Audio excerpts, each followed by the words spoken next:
Good morning, friends. Hi, all. Today we will discuss a topic about the lesson in the bioscience cell, the basic unit of life. Now here, as you see here, first on our earth we can see so many plants and animals. We have so many different types of plants and animals, and also how they are made up of. So if you see an example, take a house. House is made up of walls. Walls are made up of bricks.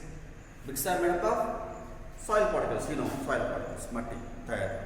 Then, now come to the human body. What the human body is made up of? Simple, as the same like this example. Human body is made up of systems like a digestive system, excretory system, respiratory system. All the systems consist of organs. All the organs consist of tissues. How the tissues are made up of? Cells. So, how the brick is made up of tiny particles?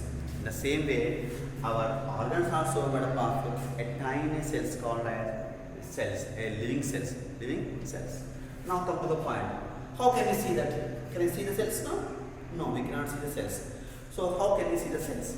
We can see it through the help of microscope. The help of microscope.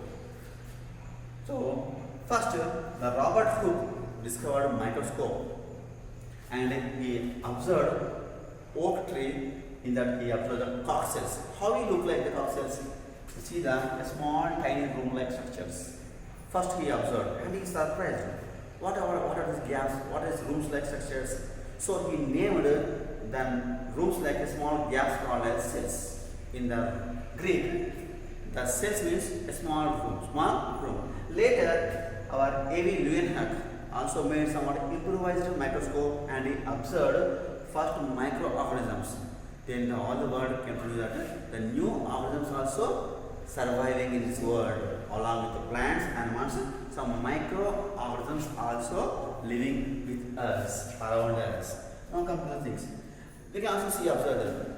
How can we see mastics and onion cells? If you cut them, slice them, if you keep under the microscope, we can observe the small room-like cells in the mastic slice and also onion peel. If you peel the onion and you keep under the microscope under the slide, we can observe the cells, the small cells, and with a small dot middle. The middle dot is called as nucleus. It's called as nucleus. The nucleus. The cell's middle nucleus, but the cell membrane. In the plant cells, all cells are same? No, all cells are not the same. Based upon the function, the cells types are different in nature. You see the plants, first of all, we have 4 types of cells we can observe in the plants. So let us see what are the 4 types of cells we can observe in the plant. First, number 1, A. Outermost are protective cells. These are actually dead cells. We can observe on the bark of the trees. Chettu paina, bark, outside, hard in nature, they are dead cells. These are protective in nature. They protect the plant body by the harsh climate. If any animal damages the plant cannot die easily because these bark cells will protect the plant. Next two, type B cells, they are present in the stem. They are green color.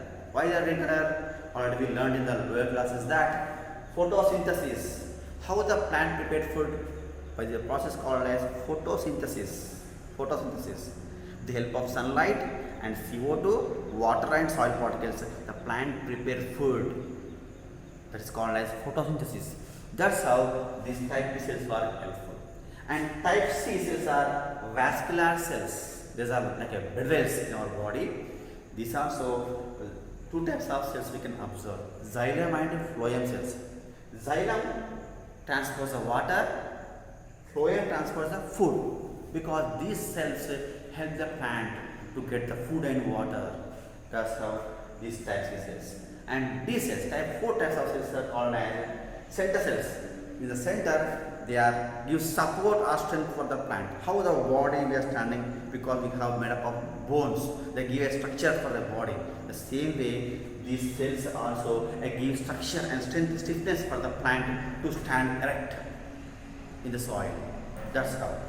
Not only that, in the animal cells, we have so many types of cells we can present in our body. Like, for example, I will tell you. Muscle cells, bone cells. One is long and center the nucleus.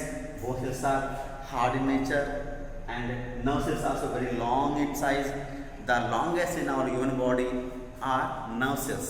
The longest cells in our human body are nerve cells and blood cells. Blood cells also two types: red blood cells and white blood cells.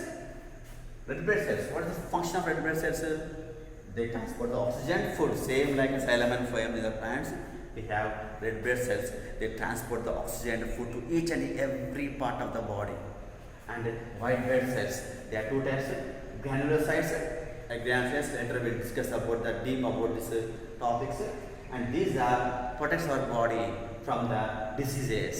Like they will fight against the germs and microbes which are entered our body. That's how these white blood cells always protect us from the diseases. And you know what is the size of the cells? Simply, if you observe the thing, 1 meter is equal to 100 centimeters. We know that 1 centimeter is equal to 10 millimeters. You imagine millimeter. You can observe on the scale what is the millimeter size. 1 millimeter is equal to 1000 micrometers. 1 micrometer is equal to again 1000 nanometers. You imagine the size of the microbes, the cells. Some cells are in the micrometers. Some viruses, they are in the size of the nanometers. You imagine the size of the viruses, size of the bacteria. So just how the cell, even though they are a small size, they do the functions of their own. We'll tell in the next class about the cell and its functions. Okay, thank you.